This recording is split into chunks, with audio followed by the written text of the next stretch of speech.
Bom dia, meus irmãos, graça e paz. Vamos continuar as exposições na carta de Paulo aos Efésios, hoje capítulo 6, a partir do versículo 5. À medida que você for achando o texto, por gentileza, se coloque de pé. Efésios 6, a partir do versículo 5, nós vamos até o 9.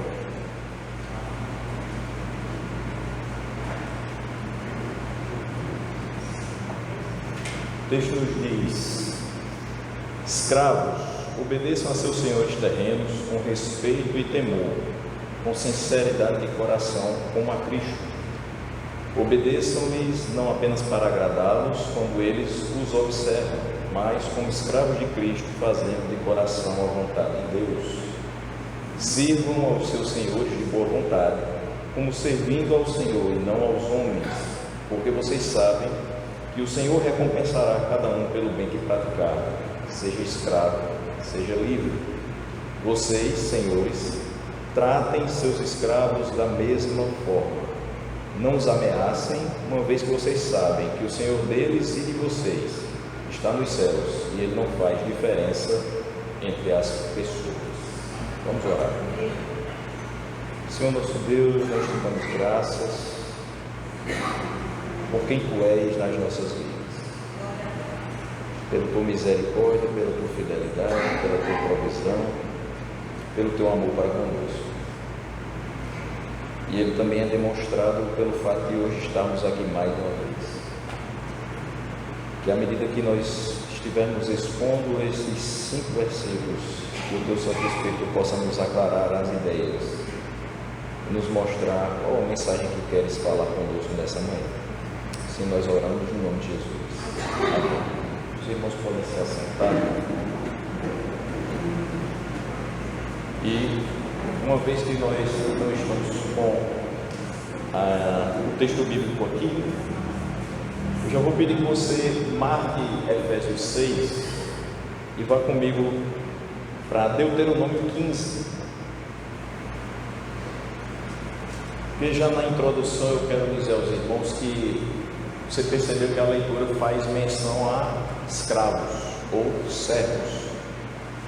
O tema escravidão estará sendo abordado. E tanto o Antigo Testamento quanto o Novo incluem regulamentos para situações sociais como a escravidão, como o divórcio, e tudo isso resultante da dureza do coração dos homens. E a gente vai ver isso no texto de Deuteronômio 15, do 12 ao 18 inicialmente, para que a gente vá percebendo que a palavra de Deus trata sobre o assunto, mas em momento algum ela incentiva ou ela aprova aquilo que está sendo realizado e mostra alternativas a essas situações. Então, Deuteronômio 15, do 12 ao 18, nos diz o seguinte: se seu concidadão hebreu, homem ou mulher, vender-se a vocês servi-lo 6 anos, no 7º ano dele a liberdade. E quando o fizer, não mande embora de mãos vazias, dele com generosidade dos animais do seu rebanho, do produto da sua eira e do seu lagar. Dele conforme a bênção que o Senhor, seu Deus, lhe tem dado. Lembre-se de que você foi escravo no Egito e que o Senhor, o seu Deus, o redimiu. É por isso que hoje lhe dou essa ordem.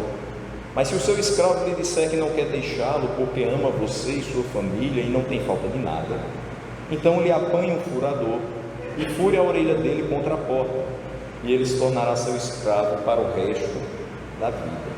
Faça o mesmo com a sua escrava. Não se sinta prejudicado ao libertar o seu escravo, pois o serviço que ele prestou a você nesses 6 anos custou a metade do serviço de um trabalhador contratado. Além disso, o Senhor, o seu Deus, o abençoará em tudo que você fizer.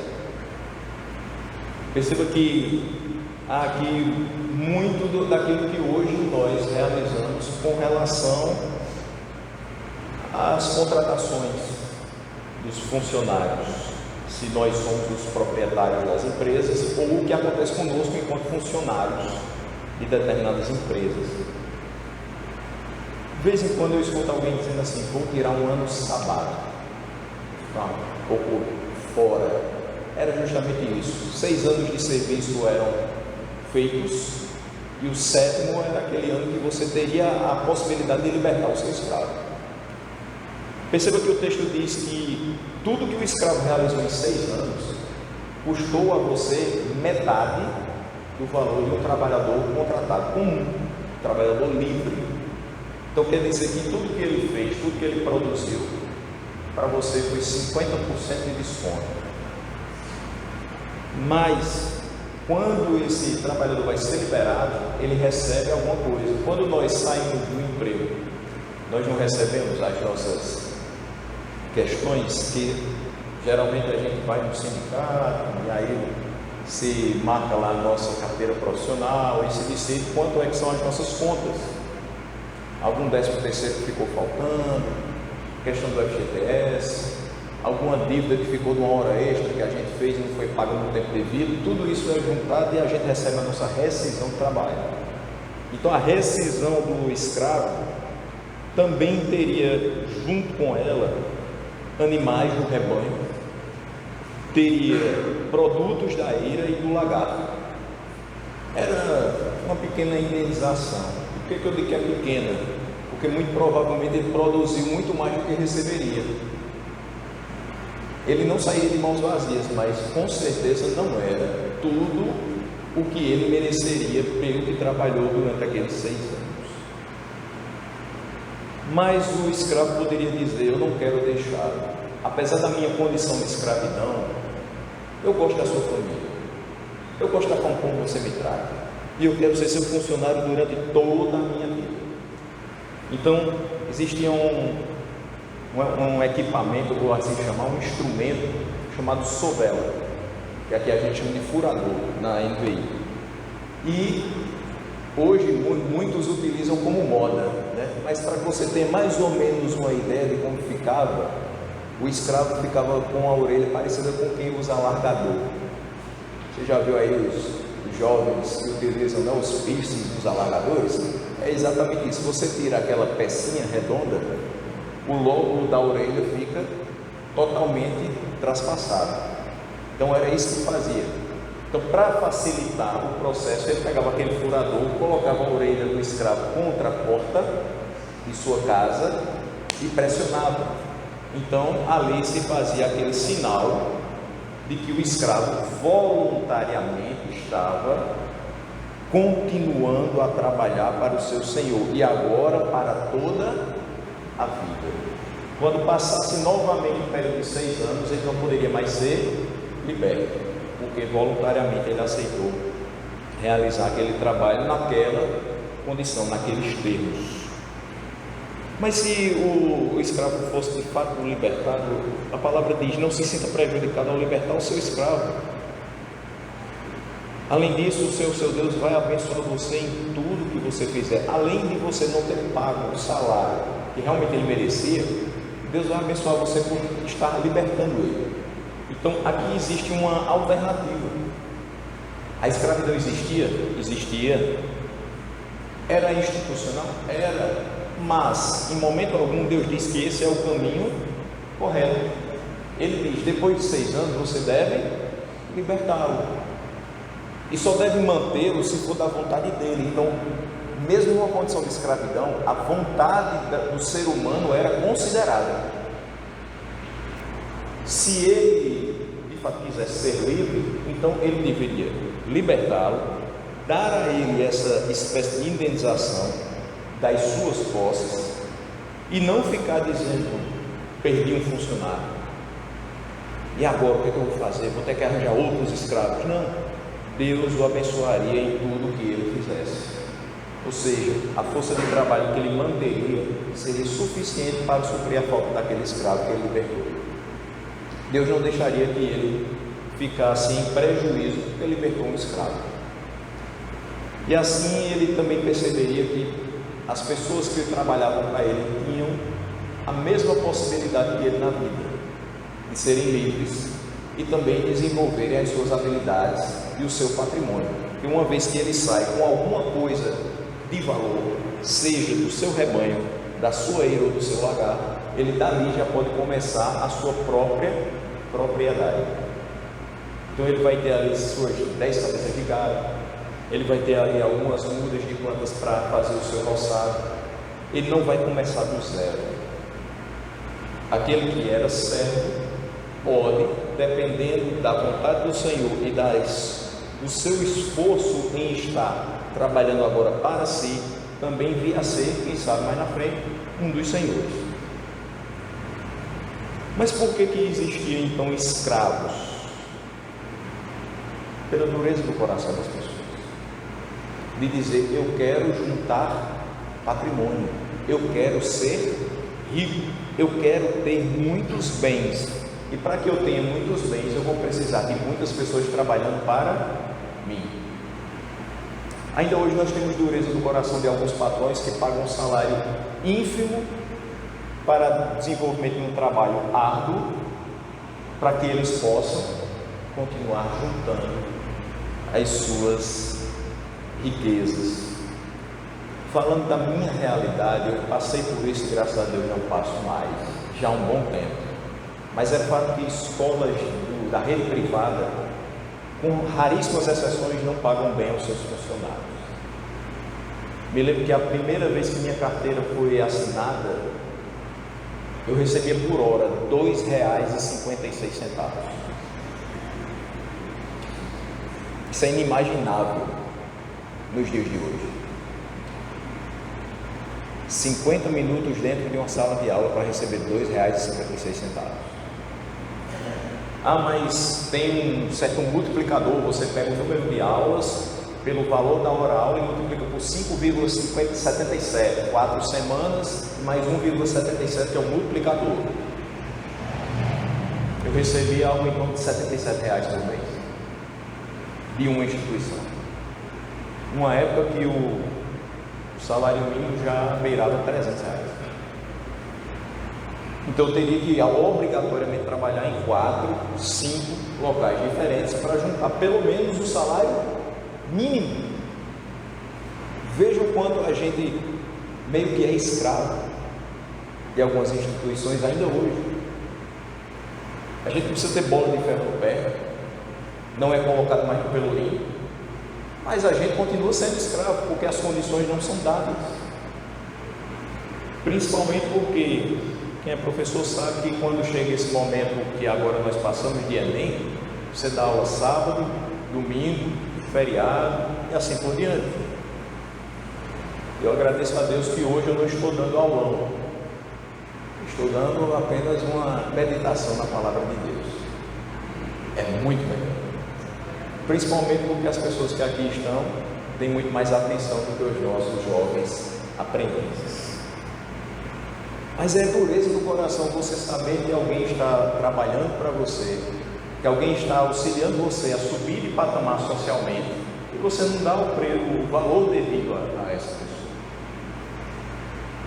A palavra também nos fala acerca do divórcio, mas também nos dá alternativas a ele. Quando ele diz em Mateus 19:8, Jesus respondeu: Moisés lhes permitiu divorciar-se de suas mulheres por causa da dureza do coração de vocês. Mas não foi assim desde o princípio.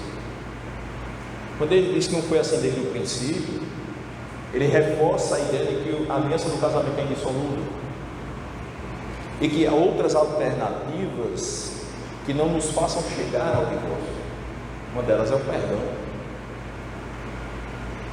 uma delas é a longanimidade, a paciência de esperar que talvez em algum momento, não sei, Deus faça a obra na vida do cônjuge que não está se encaixando com você no dia a dia. Então esses regulamentos não estimulavam nem defendiam essas situações, mas eram modos mais práticos ensinados por Deus para lidar com isso. Então você tem escravos, sim, mas você não vai ficar com isso para a vida toda. Libere-os no 7º ano de trabalho. Você tem um coração duro, eu sei. Moisés permitiu que você desse carta de divórcio para sua mulher, mas não foi assim desde o princípio. Esse não é o meu propósito com a instituição do casamento. Há sempre alternativas, mas ele também dá modos de se lidar com essa realidade. Paulo vem falar aos de Éfeso, agora tratando, depois de tratar sobre os deveres de pais e filhos, os deveres de escravos e senhores. E ele começa dizendo: escravos, obedeçam a seus senhores terrenos com respeito e temor, com sinceridade de coração, como a Cristo. Olha só, ele exorta aos servos, escravos, os doulos, de uma maneira muito enérgica. Ele não diz: escravos, se for da vontade de vocês, se vocês acharem conveniente, se vocês forem bem tratados pelos seus senhores. Não, ele apenas coloca a ordem: escravos, obedeçam aos seus senhores, com respeito e com temor, com sinceridade de coração, como a Cristo. E por que ele usa uma linguagem mais enérgica para com esses escravos, para com esses servos? Porque havia um sofrimento, uma amargura de coração que tornava muito mais difícil essa obediência para eles. Eu ganho metade do salário, eu trabalho o dobro do tempo, eu não sou bem tratado às vezes, como é que eu vou obedecer a esse Senhor? Obedeça como a Cristo. Então ele transfere o alvo do meu olhar não para o meu Senhor, mas para Cristo, porque eu sei que é difícil obedecer a quem não me trata bem, mas é mais fácil obedecer a quem me salvou. Então, se você não consegue obedecer àquele que lhe chamou para ser escravo, para aumentar a sua riqueza, seja obediente àquele que lhe chamou para ser escravo da sua vontade, mas porque a sua vontade é boa para você. E ele não vai aumentar a sua riqueza, mas vai aumentar a propagação do seu nome santo e do amor que ele tem pelos seus, através da sua vida. Então, de forma muito espontânea, com sinceridade de coração, com respeito e temor, obedeça a ele como se você estivesse obedecendo a Cristo. E é difícil essa palavra, é dura essa palavra para esses escravos, porque ele não está falando de trabalhadores assalariados, como os de hoje, mas servos dos tempos antigos, cuja servidão era de caráter permanente, a menos que, mediante a benevolência dos seus senhores, eles fossem libertados, como a gente viu no texto de Deuteronômio. É a essas pessoas que não teriam, em uma primeira instância, a possibilidade de ser libertos, que seriam eternamente escravos, que ele ordena que obedeçam aos seus senhores. E por que Paulo vai falar agora, obedeçam aos seus senhores, mesmo sabendo da condição deles? Porque ele sabe que uma vez que eles foram expostos à palavra de Deus, e que eles sabem que em Cristo eles são livres, eles poderiam observar essa liberdade espiritual, como também lhes garantindo a liberdade carnal. Então, uma vez que eu sou livre em Cristo, eu não posso ser preso por ninguém. E aí poderiam começar a se rebelar e querer ser libertos à força, pela sua própria vontade. E isso não seria possível. A palavra de Deus não nos ensina revolta, não nos ensina insubmissão. E a gente pode ver aqui que a palavra submissão continua acontecendo. Se ela foi utilizada antes, no capítulo 5, no trato de marido e mulher, a mulher sendo submissa ao marido como ao Senhor, aqui ele também coloca: obedeçam aos seus senhores, no sentido de sejam submissos às ordens deles, mas como ao Senhor. Porque nem sempre a ordem dele vai ser boa, nem sempre vai ser justa, mas as suas condições de escravo, você não pode fazer nada, a não ser obedecer. Mas não obedeça pensando na vileza dele, na maldade dele, obedeça pensando no Senhor, que mesmo com a sua condição de escravo agora, lhe garante uma liberdade por toda a eternidade na pessoa de Cristo. E Paulo fala que não basta que a obediência satisfaça aos olhos humanos. No versículo 6 ele diz: obedeçam-lhes não apenas para agradá-los quando eles os observam, mas como escravos de Cristo, fazendo de coração a vontade de Deus. A gente já viu muita coisa na nossa experiência de trabalho.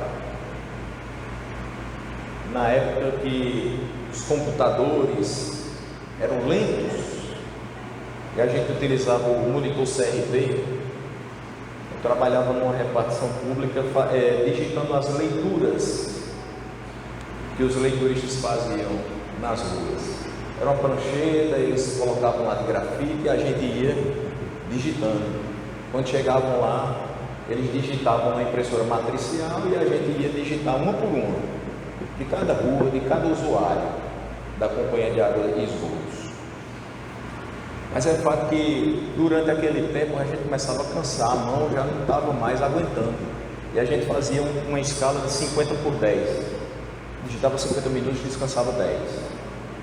Isso durante 6 horas. Porém, existiam aqueles que não aguentavam os 50 minutos.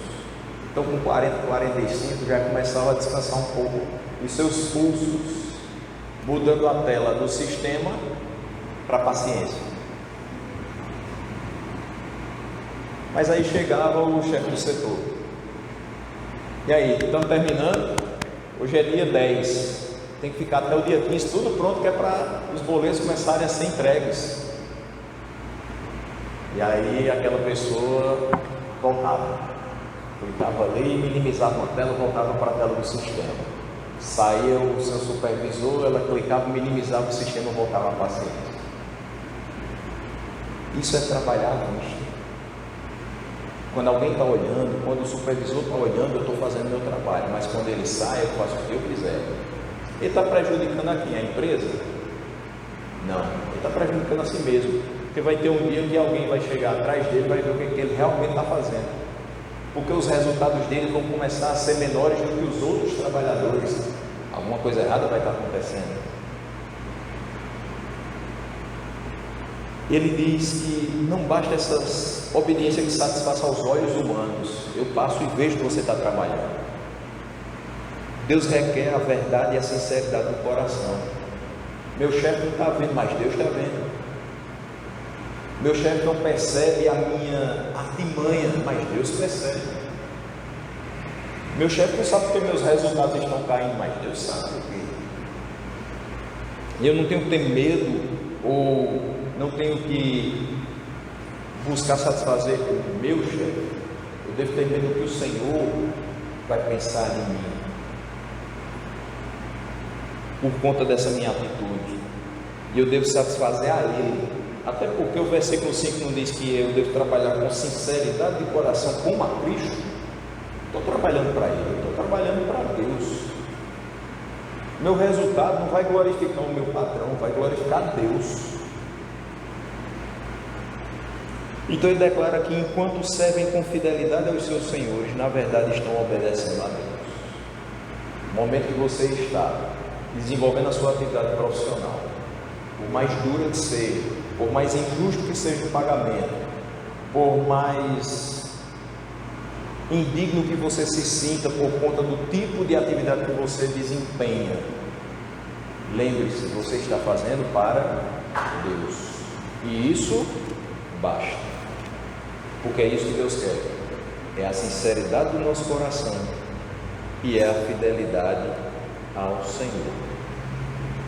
Escravos seguem o exemplo de Cristo por submissão obediente. O texto de Filipenses 2, de 1 a 11, mostra Cristo sendo submisso ao Pai. Os escravos devem seguir o mesmo exemplo. Todos os crentes são chamados a compartilhar da humilhação e dos sofrimentos de Cristo nessa época, para que sejam exaltados e glorificados com Ele no porvir. Olha o que diz Romanos 8,17.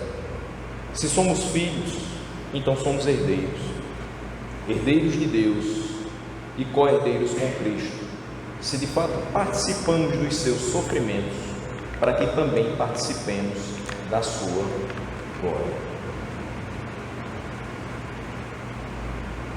Paulo não está interessado em fazer alguém compartilhar de sofrimento maior do que o que tem que ser. 1 Coríntios 7,21 diz: você foi chamado sendo escravo, não se incomode com isso, mas se você puder conseguir a liberdade, consiga.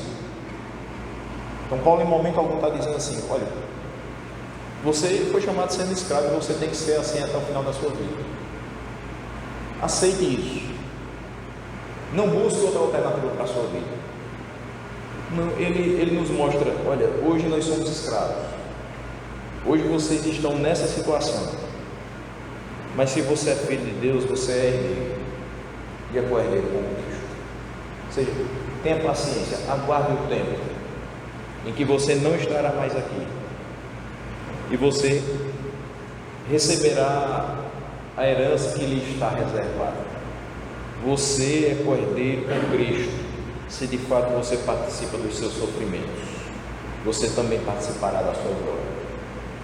E ele diz: se você foi chamado sendo escravo, isso não deve lhe incomodar. Você é uma pessoa como todas as outras.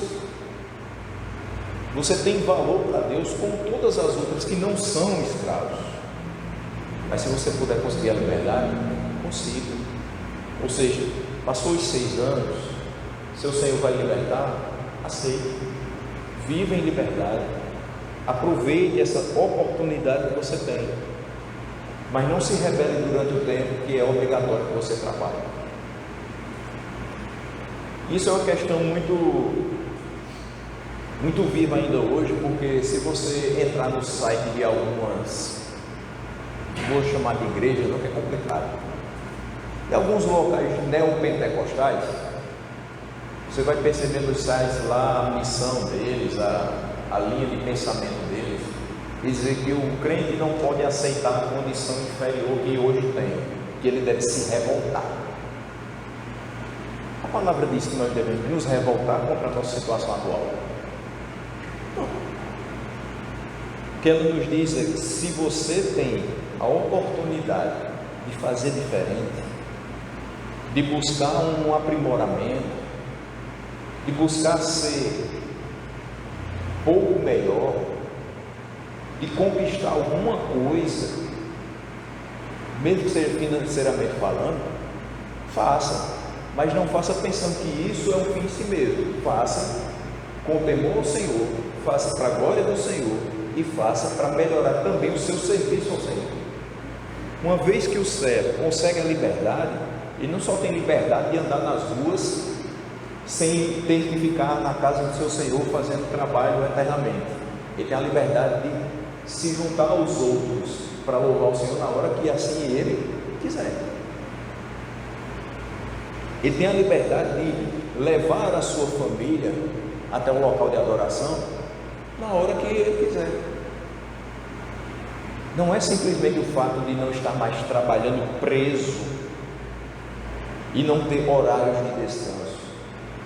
É o fato de não estar mais trabalhando preso e ter horários de comunhão, horários de meditação, tempo para servir a Deus com mais tranquilidade. Paulo também não finge que há um caminho fácil para evitar esse sofrimento. Não há. Ele vai sofrer. Ele vai sofrer porque a condição de escravidão não é comum, não é o ideal. Mas por prestarem um serviço espontâneo ao seu verdadeiro Senhor celestial, os escravos podem trabalhar não pelo seu valor de mercado, mas em devoção àquele que entregou a sua própria vida por eles, manifestando assim a beleza do Evangelho. Eu não tenho condição de trabalhar feliz da vida, sabendo que eu não estou recebendo o valor do mercado, mas de forma espontânea eu estou trabalhando para o meu Senhor. E essa certeza me deixa tranquilo para fazer aquilo que me é requerido, mesmo sendo injusto. Porque a minha recompensa não é o salário pela metade no final do mês, ou o salário inteiro no final do mês. A minha recompensa está nos céus. Para isso tem que ter muita paciência e tem que ter muita certeza do que está guardado para você. Se a gente se entregar ao imediatismo, ao aqui e ao agora, isso não vai fazer nenhum sentido para a nossa vida. Eu quero hoje, eu quero agora, o mais rápido possível, e a gente está bem assim, né?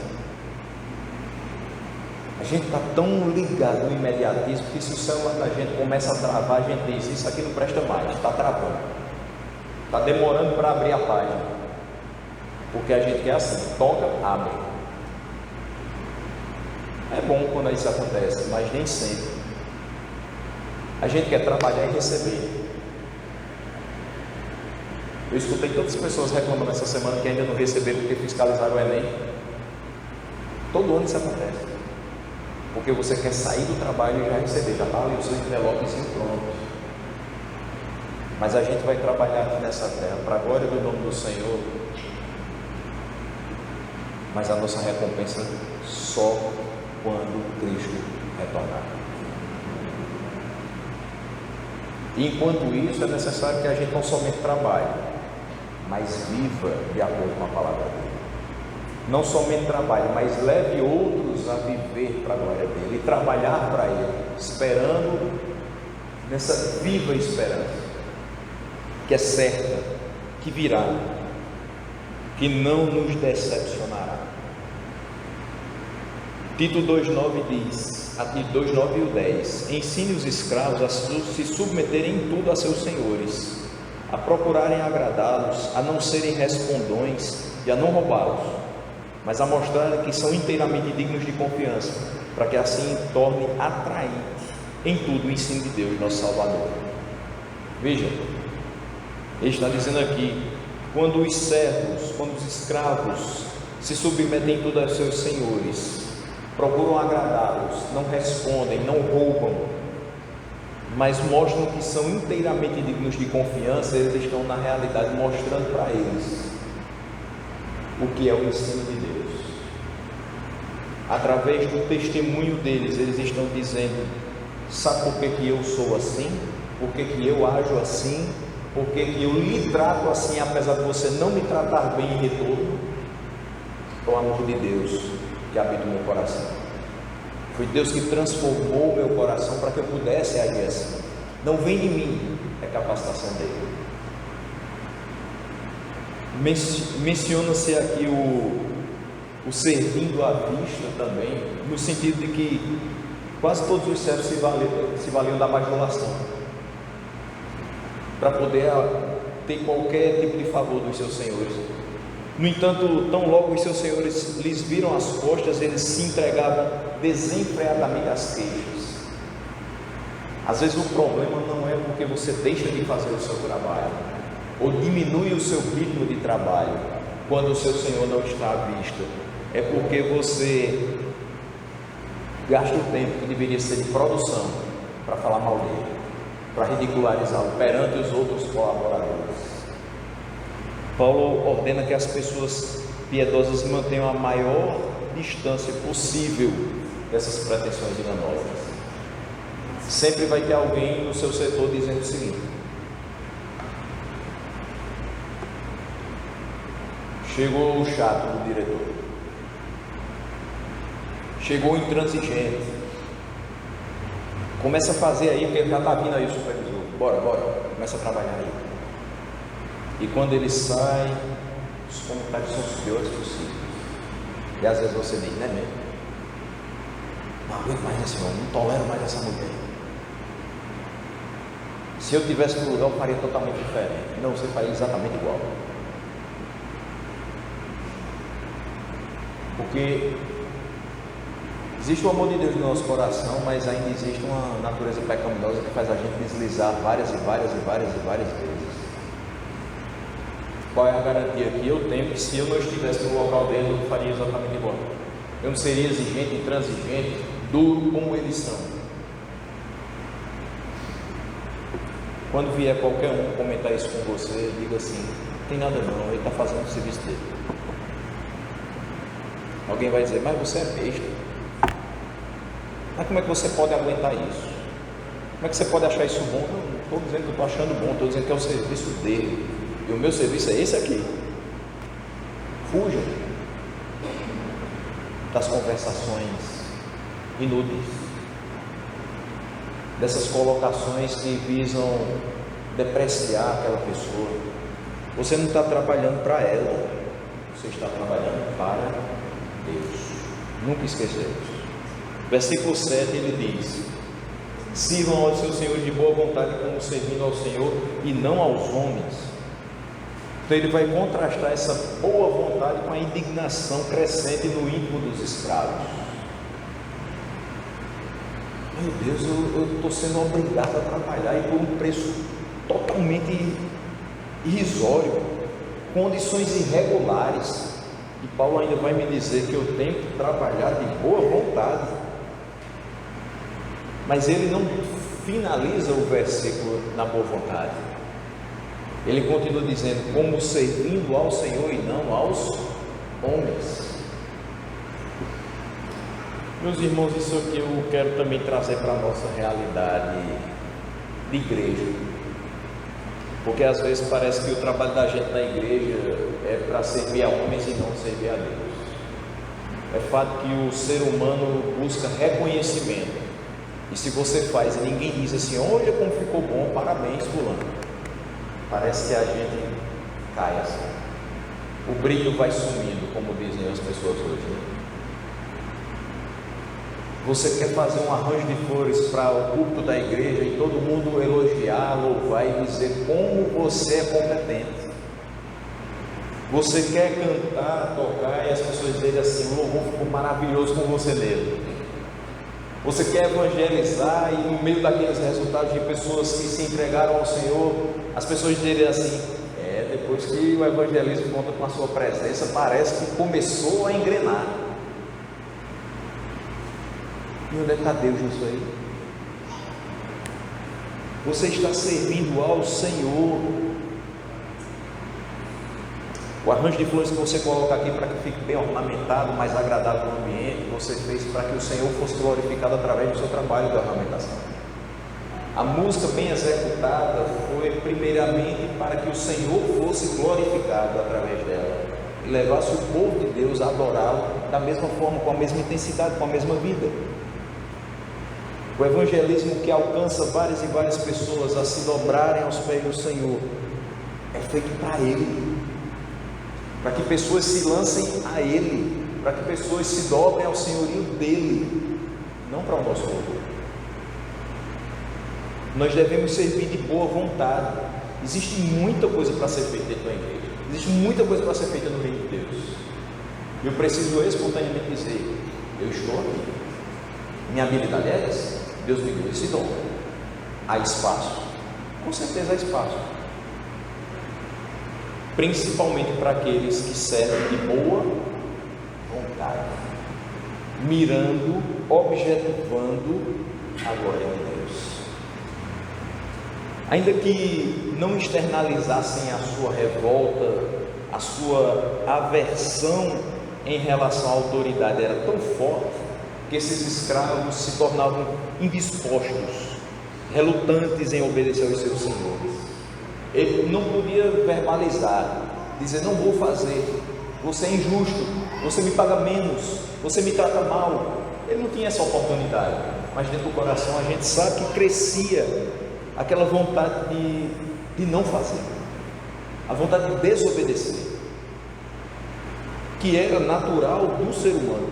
Mas esse ensino aqui também se aplica aos empregados da nossa época.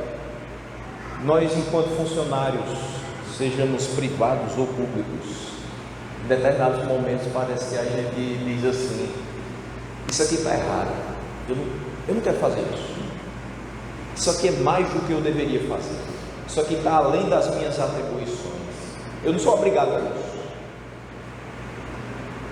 Existe uma aversão em relação à autoridade. É difícil para a gente ser submisso e prestar contas de si para outros. Mas lembre-se que o mesmo Deus que determinou e regulou a sociedade da época de Paulo é o mesmo Deus que regula e determina a sociedade dos nossos tempos. E do mesmo jeito que aqueles escravos são exortados a trabalhar de boa vontade, como servindo ao Senhor e não aos homens, assim também é conosco. Uma vez que a condição dos empregados de hoje é muito mais favorável, eles devem se considerar muito menos excusáveis caso não tentem de diversas maneiras se comportar como Paulo nos diz. Não há desculpas. Hoje nós não somos mais escravos no sentido que esse texto traz. Nós recebemos salário. Mas não é o que eu queria, não é o que eu mereço, não é o que eu estudei para receber, mas você recebe. E eu queria que você refletisse nesta manhã se, apesar das suas graduações, pós-graduações, apesar de todo o seu preparo, e apesar de achar que você mereceria um salário ainda maior, mas reflita, Deus deixou alguma coisa faltar dentro da sua casa?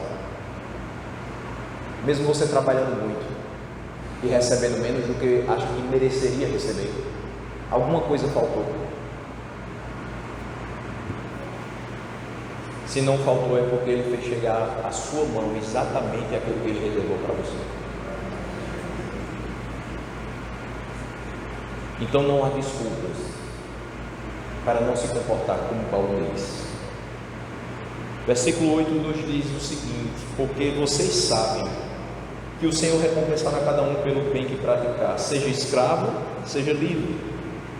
Essa é uma poderosa consolação, porque aqui ele fala, seja escravo, seja livre, não tem diferença. Deus irá recompensar cada um pelo bem que praticar.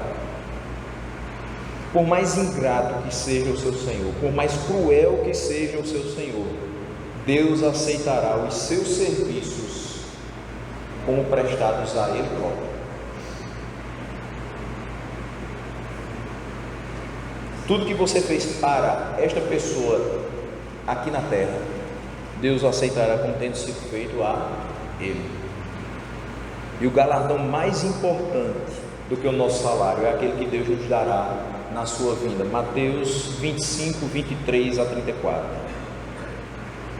O Senhor respondeu: muito bom, servo bom e fiel. Você foi fiel no pouco, eu porei sobre o muito. Venha e participe da alegria do seu Senhor. Versículo 34 diz: então o rei dirá aos que estiverem à sua direita: venham benditos de meu Pai, recebam como herança o reino que lhes foi preparado desde a criação do mundo. Muito melhor do que receber salário é receber essas palavras. Versículo 9, nós já estamos partindo para o final. Vocês, senhores, tratem seus escravos da mesma forma.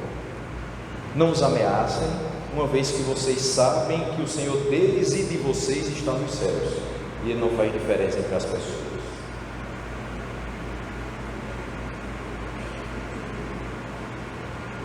Paulo está falando com os senhores ímpios nesse versículo. Ele está dizendo que não os ameacem, uma vez que vocês sabem que o Senhor deles e de vocês. Vocês conhecem a palavra e sabem que o Senhor que vocês servem e que os seus escravos servem está nos céus e não faz diferença para as pessoas, não faz acepção de pessoas. No tratamento dos seus escravos, no tratamento dos funcionários, as leis conferiam e conferem aos senhores muito poder. Tudo que havia sido sancionado pelo Código Civil era considerado por muitos como justo. O Senhor tem direito sobre o seu escravo. Então tudo que ele mandar o escravo fazer é justo. A lei não ordena assim? A lei não dá essa prerrogativa ao Senhor? Então é justo. Mas a crueldade às vezes chegava a tal ponto que os imperadores romanos foram forçados a restringir essa tirania. Tem hora que a pessoa está passando do ponto, está fazendo além do que ela deveria fazer, além do que a lei permite fazer. Deus não permite aos senhores nenhum poder sobre os escravos, além do que é consistente com a lei do amor. Ainda que não haja nenhuma lei em defesa dos escravos, há um limite para todas as coisas. O limite é tratar com amor. Essa crueldade não pode perdurar. Se você é senhor de escravos, mas você conhece a Deus, você precisa tratá-los como iguais. Trate da mesma forma. Se você está aqui, tem a sua empresa, tem seus funcionários, lembre-se disso. Trate as pessoas que colaboram com você de forma igualitária. Trate-os com amor, porque eles não são seus colaboradores em acrescentar riqueza ao seu bolso.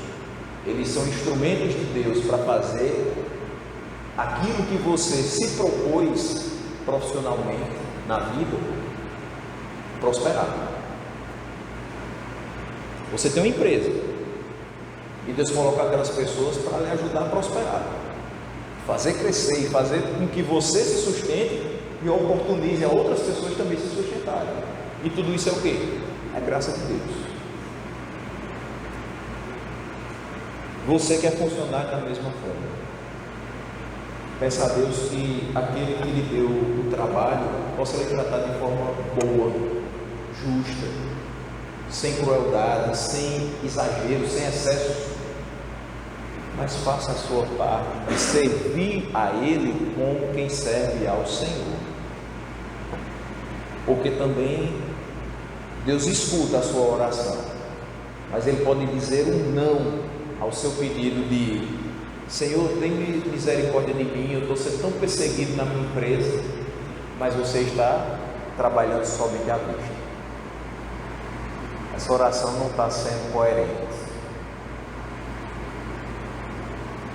Mas a partir do momento que eu trabalho, não à vista, mas do jeito que é exposto na palavra de Deus, eu posso entrar com confiança diante do Senhor e dizer: Senhor, tem misericórdia de mim e do meu patrão.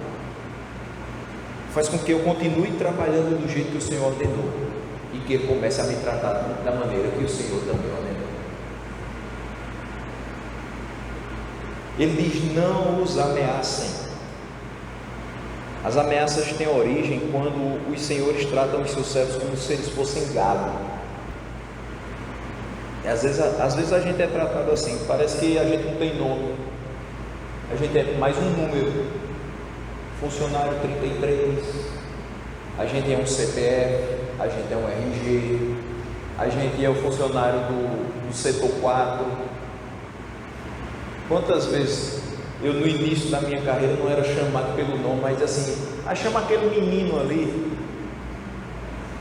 de uma forma pejorativa, degradante, desprezível. É um menino, é aquele ali. Ou esse menino, faz isso aqui para mim. É uma coisa chata. Você quer ser chamado pelo seu nome, você quer receber consideração, é o mínimo.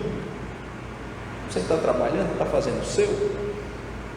Mas essas ameaças começam quando o Senhor trata a gente como se fosse gado, como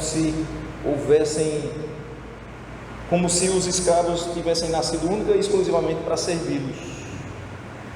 Mas sob esse único exemplo, o apóstolo proíbe todo e qualquer tratamento desumano. Não ameace o seu funcionário.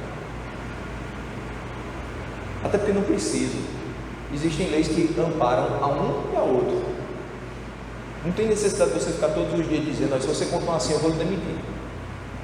Ou se você não fizer isso, eu vou dar uma justa causa. Não precisa anunciar, não precisa ameaçar, não precisa ficar botando terror nas pessoas. Oriente. E se a pessoa não acatar a sua orientação, demite. Mas não há necessidade de ameaça, da humilhação. Não tem para que isso. O Senhor deles e de vocês, Paulo recorda aqui, que enquanto os senhores dominam sobre os seus servos, eles também têm o mesmo Senhor no céu, a quem deverão prestar contas. Você que é patrão não é o Todo-Poderoso. Isso é muito bom. Ninguém tem todo o poder. Há um tempo atrás, isso já está meio que afracando, porque não tem mais essa soberania tão grande assim entre as nações. Mas há um tempo atrás, quem fosse presidente dos Estados Unidos era quase que o senhor do mundo. Mas Joe Biden não é o senhor do mundo. Nenhum presidente, nenhum imperador, nenhum ditador é o senhor do mundo. Detém todo o poder.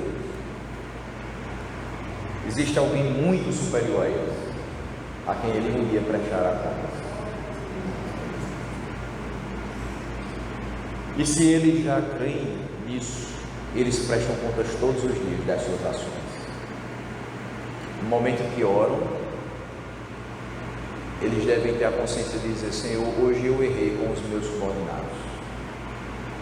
Aquela palavra de Paulo aos Efésios, hoje eu passei bem longe dela. Me humilha para que agora eu possa ser diferente e entendendo que o Senhor é meu Senhor, mas também é Senhor deles, e que eu os trato da mesma forma, porque eu sei que o Senhor não faz diferença entre as pessoas. E é isso que Paulo afirma, que os senhores estão equivocados se eles pensam que os seus servos diante de Deus vão ter pouca ou nenhuma importância, só porque aos olhos do mundo eles são considerados dessa forma. Deus não leva em conta o aspecto externo de uma pessoa. Ele, de modo algum, considera a causa do mais desprezível dos homens como se fosse inferior à do mais influente governante. Portanto, não importa se você é o presidente da República ou se você é a pessoa que limpa os chãos do Palácio do Planalto. Não importa se você é o dono do mercado ou se você é o repositor das frutas do mercado. Não importa se você é o dono da empresa ou aquele que recepciona as pessoas da empresa na portaria. Não importa se você é o líder de uma convenção ministerial ou se você é o membro mais novo da igreja. Deus não faz diferença entre as pessoas. O que realmente importa é trabalhar para Ele com respeito, com temor e com sinceridade no coração. É isso que Ele requer de nós. E é isso que eu espero que tenha ficado essa meditação hoje pela manhã. Que Deus nos abençoe.